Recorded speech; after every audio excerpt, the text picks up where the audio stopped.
Bienvenidos a Píldora.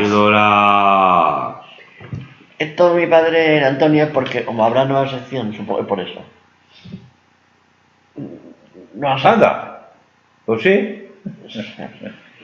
Una sección nueva que hoy la veréis, Enigmas y Misterios, que será la última sección del programa de hoy. Sí. La hace un Menda. Pero bueno, para empezar empezaremos con cosas de teatro, con Antonio, que nos hablará de ópera. A mí me ópera mucho. Sí, 18 veces. 22. Ya, sí, pues vaya. Sí. Las tiene contaditas. Es bien, ¿eh? Sí. Batiendo récords. Y tenemos cocina hoy con Raspi. Con Raspi, del canal de YouTube de Raspi. Aunque yo lo pongo en el vídeo, yo lo digo. Os podéis suscribir, que está muy bien. Hoy es un pollo con vino o algo así. ¿Sí? Sí. ¿Sabes que tu amigo Juan nació? Nació, claro. Sí, nació en una clínica. Ah, sí, mi amigo Juan. Sí, no lo sabía, me enteré ayer. Y su hermana. Sí, los dos. Nacieron en la clínica que sale en la sección de Enigmas y Misterios. Jolín. Capullo. Bueno, y después cuando tú haces el capullo, claro, ya se entiende. Genes. En fin, pasamos a cosas del teatro. Teatro, lo tuyo es puro teatro, falsedad bien ensayada. Hola amigos, como decía David en la presentación, hoy vamos a hablar de ópera. Decíamos el último día que en Europa ya existía el teatro musical, al menos un par de siglos antes de que triunfaran los famosísimos musicales de Broadway. Bueno, estamos hablando de la ópera, evidentemente. Se la puede considerar la precursora de todos los géneros musicales que se conocen hasta ahora. Nació en el año 1597 con la ópera Dafne, de Jacopo Peri. El único problema es que consta que esta ópera existió por los escritos, pero lo que son las partituras y libretos y demás se perdieron. Y la más antigua que todavía se conserva es Eurídice, del mismo autor. Lo que pasa es que esta la escribió en el año 1600, tres años después. Igual el tema de mitología griega y temas griegos. No, espera, que ya... Se sigue representando con cierta asiduidad todavía otra ópera que se llama Orfeo, de Claudio Monteverdi, escrita en 1607. Es decir, que si los musicales de Broadway vienen en el siglo finales del XIX o principios del XX, pues esto viene desde el siglo XVII, de principios del siglo XVII. Ahora bien, ¿cuál sería la definición de ópera? La palabra ópera nace en Italia de la voz latina opus, que significa obra. Es un género teatral que combina las artes del canto coral, el canto solista, la declamación, actuación y danza, todo en el mismo espectáculo. Algunos autores mantienen que el origen de la ópera está en la tragedia griega. Al parecer Dafne, de la que hemos hablado antes, fue un intento de revivir la tragedia griega clásica. Los primeros países donde surgió la ópera fueron, pásmense, Italia y España. No me pasmo, ya lo sabía. Pero habrá mucha gente que no lo sabía. Yo no lo sabía hasta que lo hice este trabajito. ¿Fue por el Renacimiento? No. Pues no. Bueno, no sé. La cuestión es que, ¿por qué fue en Italia y en España? En realidad fue en Italia donde más nació. Pero claro, en aquella época España poseía muchos territorios dentro del territorio italiano. Si vemos a Juan Tenorio, por ejemplo, ahí lo vemos claro. Habla de Nápoles, habla de Sicilia y todos esos sitios. Eso dio lugar a muchos intercambios culturales entre los dos países.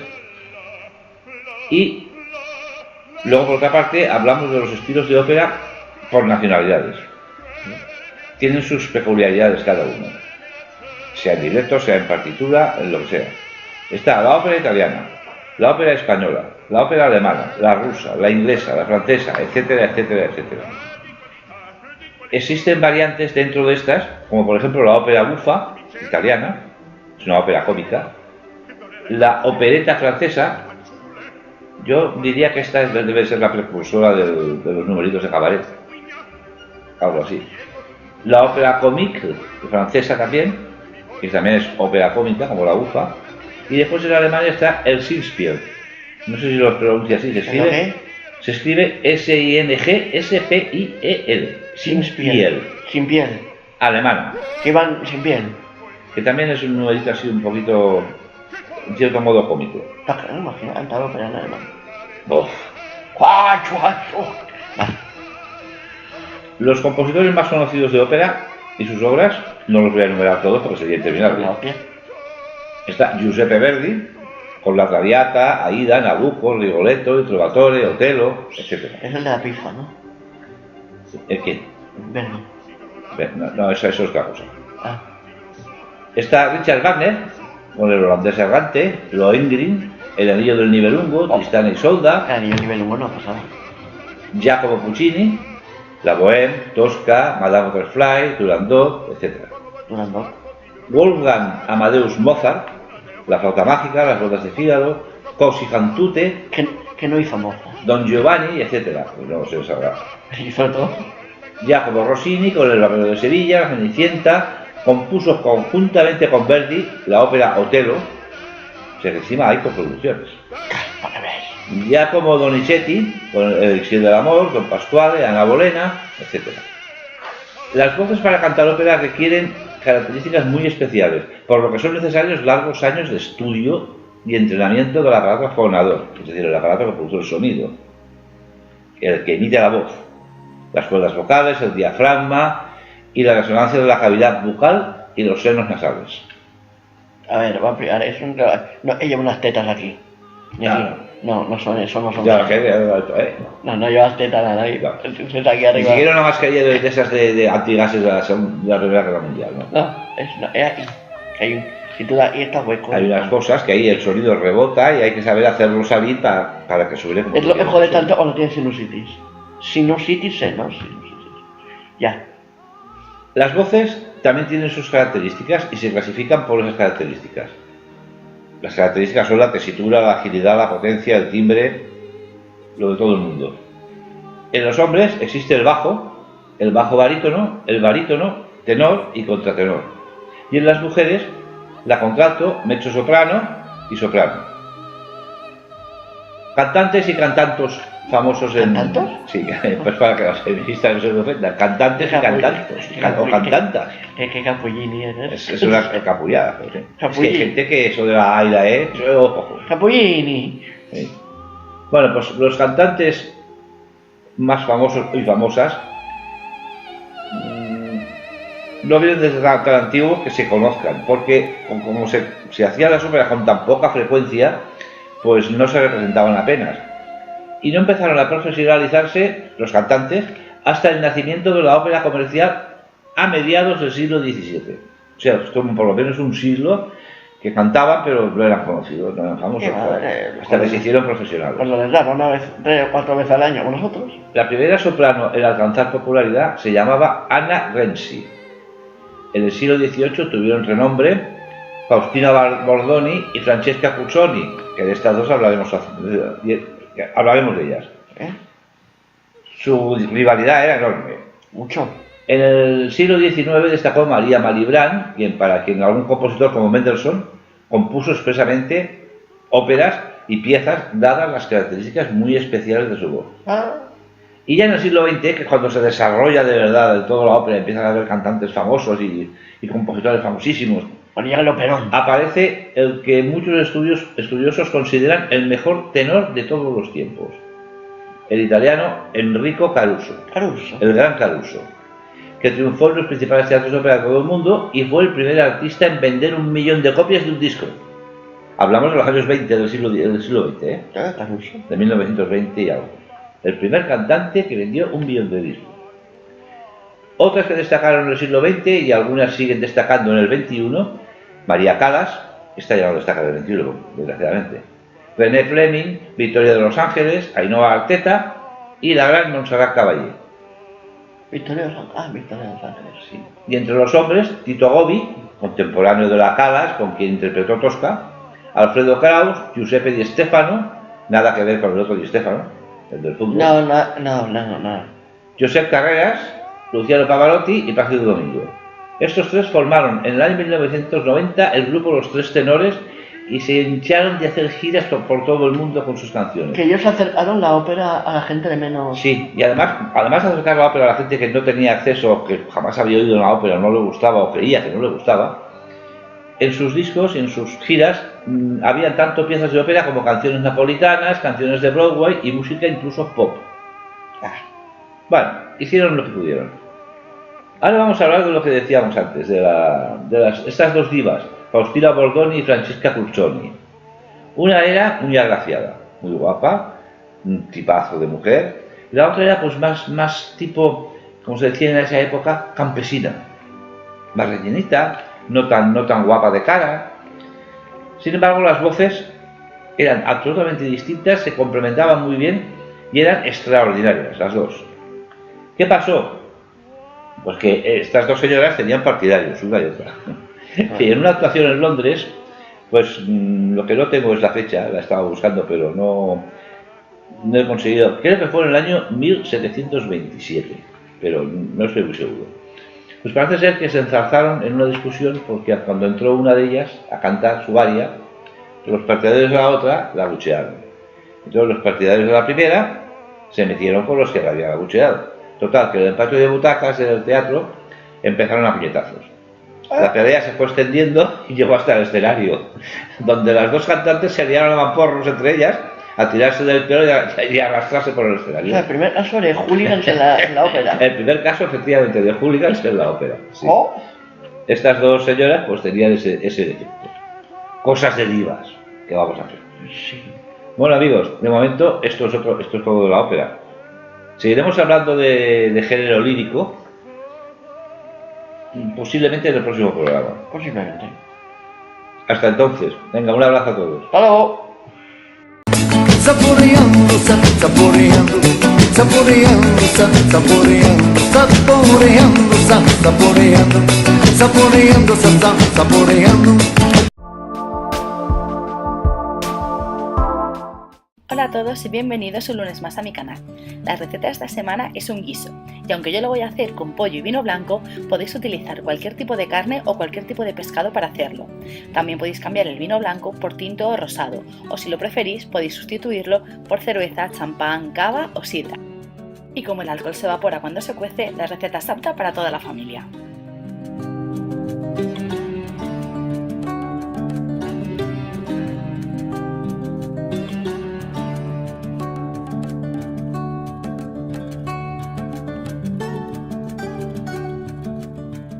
Pelamos y cortamos la cebolla en rodajas.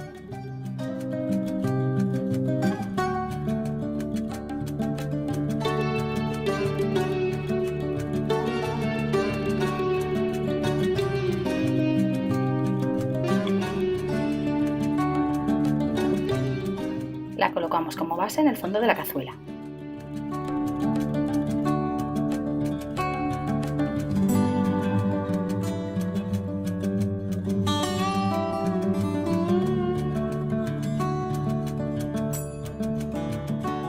Encima colocamos la carne o el pescado. Yo voy a utilizar pechuga de pollo, como os he dicho antes, y la voy a utilizar en tacos.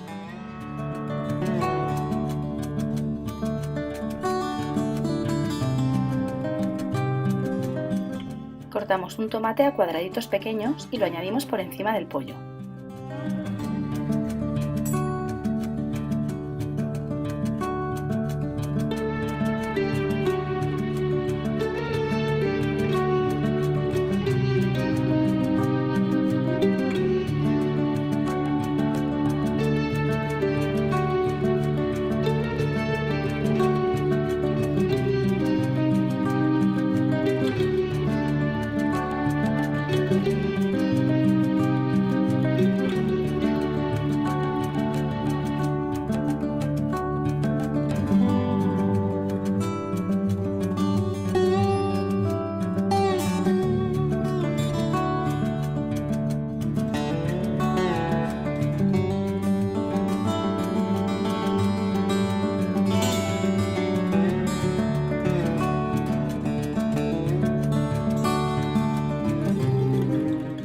Los ajos los pelamos y los ponemos enteros.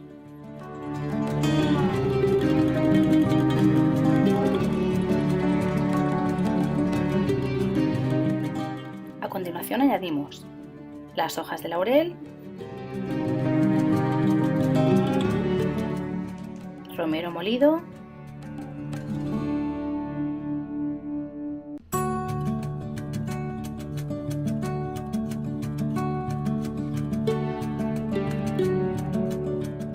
pimienta negra. Si queréis darle un toque adicional le podéis poner pimienta negra molida y en grano. Espolvoreamos con sal y añadimos un chorrito de oliva virgen extra, una pastilla de caldo de carne o de pescado si lo vais a hacer con pescado,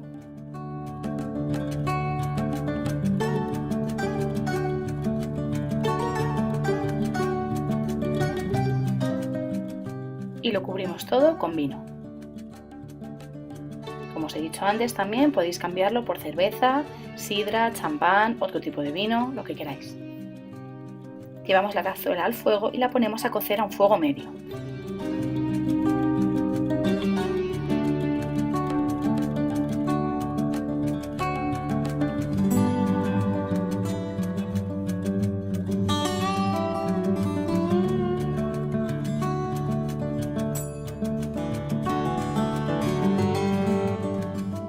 Lo dejamos que cueza sin llegar a tapar del todo. El tiempo de cocción depende principalmente de si es carne o pescado. La pechuga de pollo tarda muy poquito en cocerse. De todas maneras hay que ir controlándolo y probándolo, y cuando veamos que está cocinado está listo para comer. Podéis servir este plato con patatas fritas o asadas como acompañamiento. Las podéis hacer a la vez que estamos haciendo el guiso. Como veis es una receta muy sencilla, muy económica y muy rápida de preparar. Espero que os haya gustado. Si es así, por favor no olvidéis darle a like, compartir en vuestras redes sociales y suscribiros al canal si no lo habéis hecho ya. Yo os espero el lunes que viene con una nueva receta.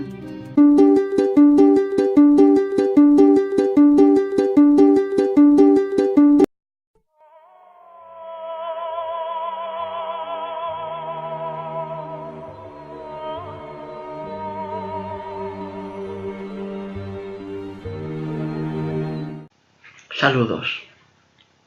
Bienvenidos a esta nueva sección de píldoras. Enigmas y misterios. Como su nombre indica, es una sección que tratará sobre hechos paranormales, inexplicables o que aún han quedado en el aire. Hoy empezaremos con un tema de fantasmas. Dicen que aquellos lugares donde en algún momento hubo dolor y sufrimiento son propicios para que cuando la vida abandona el cuerpo humano, vaguen en pena hasta resolver los asuntos pendientes, esa energía que queda. Quizás eso fue lo que pasó con la Dama de Rosa del antiguo Hospital de la Cigüeña. La leyenda de la Dama de Rosa del antiguo Hospital de la Cigüeña, actualmente sede de la Consellería de Bienestar Social, fue la historia que salió en los rotativos de la Comunidad Valenciana en los años 90.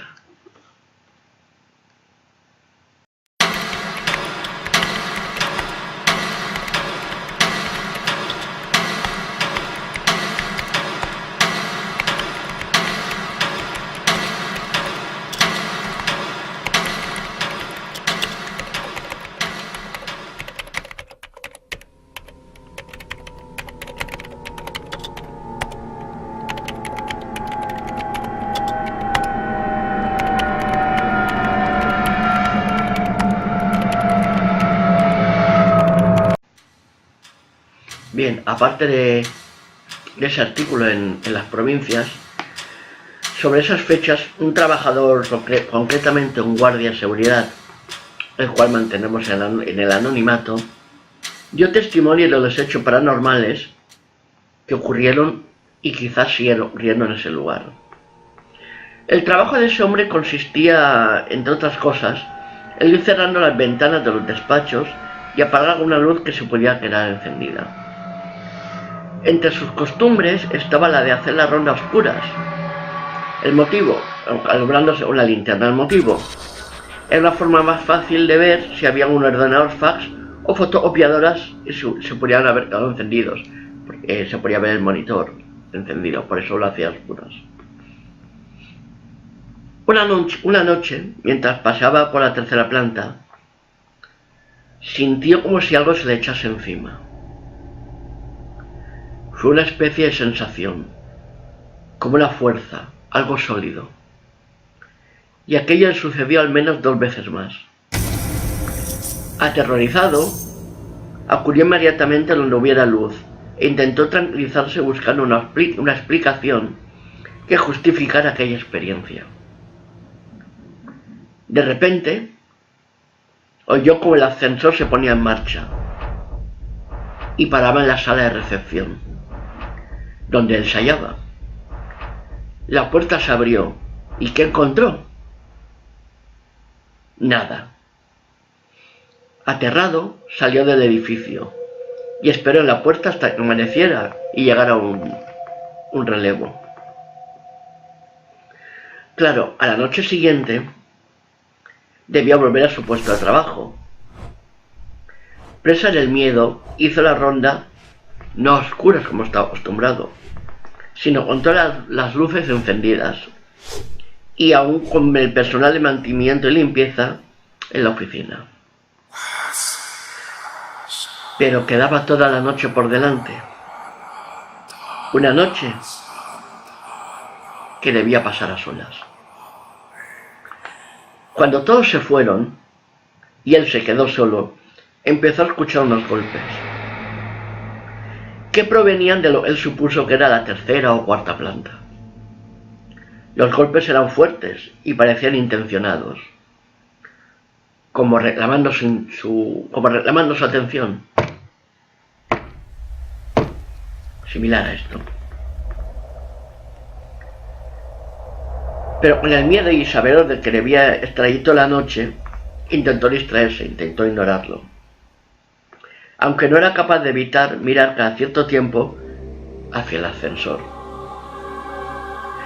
Y así pasó esa noche, que no ocurrió nada más, pero no fue su peor noche. En otra noche distinta, cuando todos se habían marchado y habiendo realizado ya la ronda, se volvieron a producir los golpes. Pero esta vez, acompañado de lo que parecían ser el llanto de un niño. Eso le hizo sentir un gran temor, pero este hombre vería acto seguido, le dejaría pálido. Vio deslizarse por las escaleras lo que apareció una sombra cuasi antropomorfa, que se dirigía hacia él. El aspecto de aquello era como una nube muy concentrada, y según su testimonio, se comportaba de forma inteligente. ¿Cuál sería la sorpresa de este guardia a la mañana siguiente, cuando contó lo sucedido al compañero de mantenimiento? Y este aseguró a nuestro protagonista que no había sido el único en presenciar aquel fenómeno, ya que él mismo había tenido algún encuentro con esa entidad, y que incluso algún conseller pasó por ese trance. La historia de su compañero, el de mantenimiento, también era aterradora, y era la siguiente.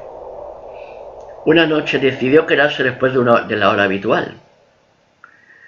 Fue entonces cuando empezó a oír como si alguien en el piso inmediatamente superior caminara lo que parecía ser unos zapatos de tacón.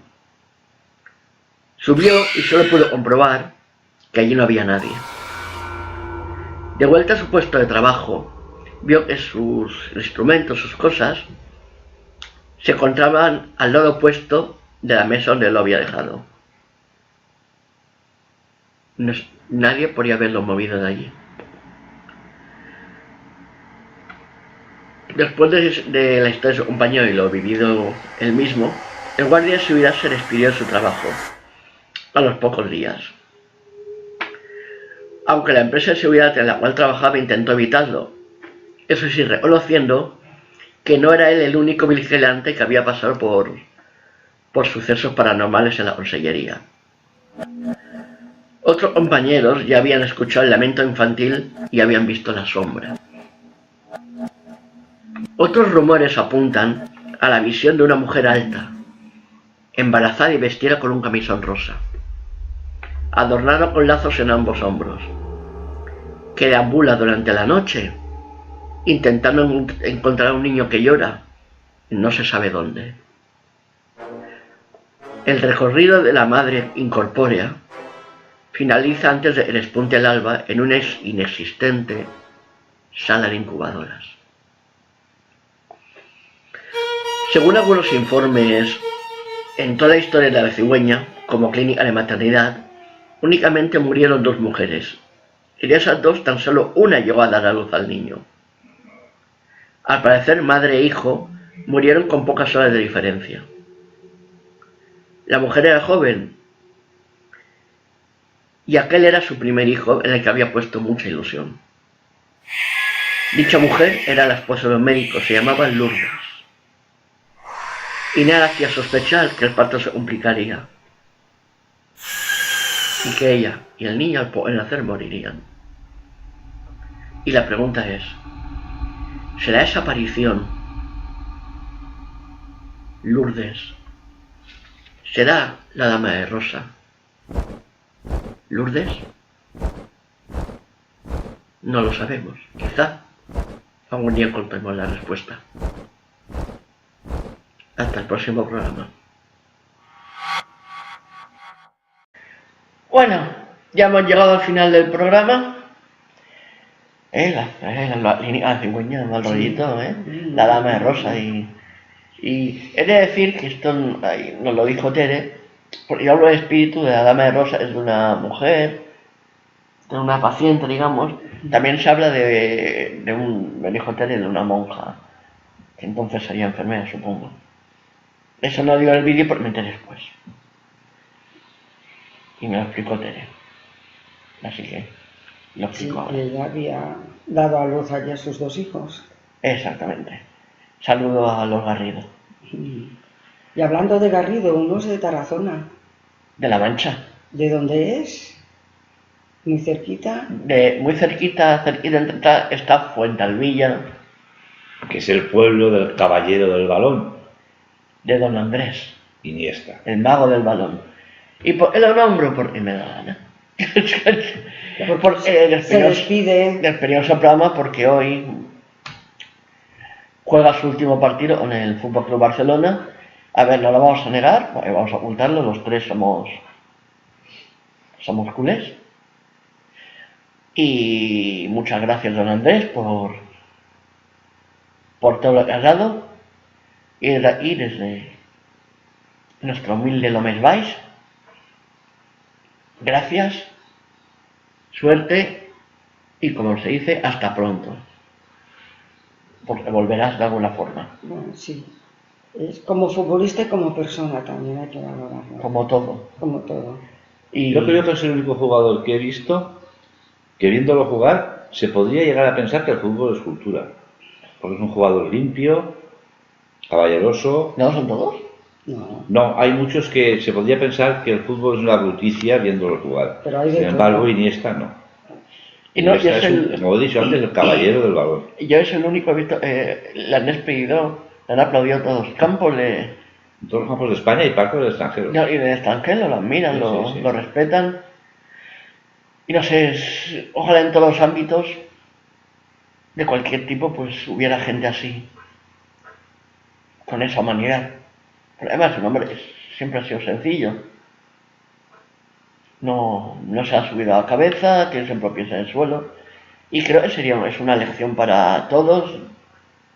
Buena gente, buena gente. Para Sí, todos. para los niños que están aprendiendo, saber cómo se compite y tal. No, y para todos los ámbitos, para los adultos también. ¿No? Y para los adultos. Que creo que a algunas personas les hace A algunos falta. hacen falta clases de urbanidad para salir al campo. A muchos, no, para seguir a yo también. También. Ya no hablo de futbolistas. Si hablo de futbolista concreto me meto en un No jardín. te metas en un jardín y a nombres, digas nombres. Que el único Vamos nombre a que hay que ver. decir aquí hoy es Iniesta. Vamos a Es Don despedir. Andrés y que como persona el mejor, como futbolista, no me matéis, el segundo mejor de la historia del fútbol. Sí, porque el primero sabemos todos quién es. Bueno, pues ya terminamos, ¿no? Sí. Hasta pronto Hasta y ahora. hasta el próximo programa de Píldoras. ¡Hasta luego! Adiós.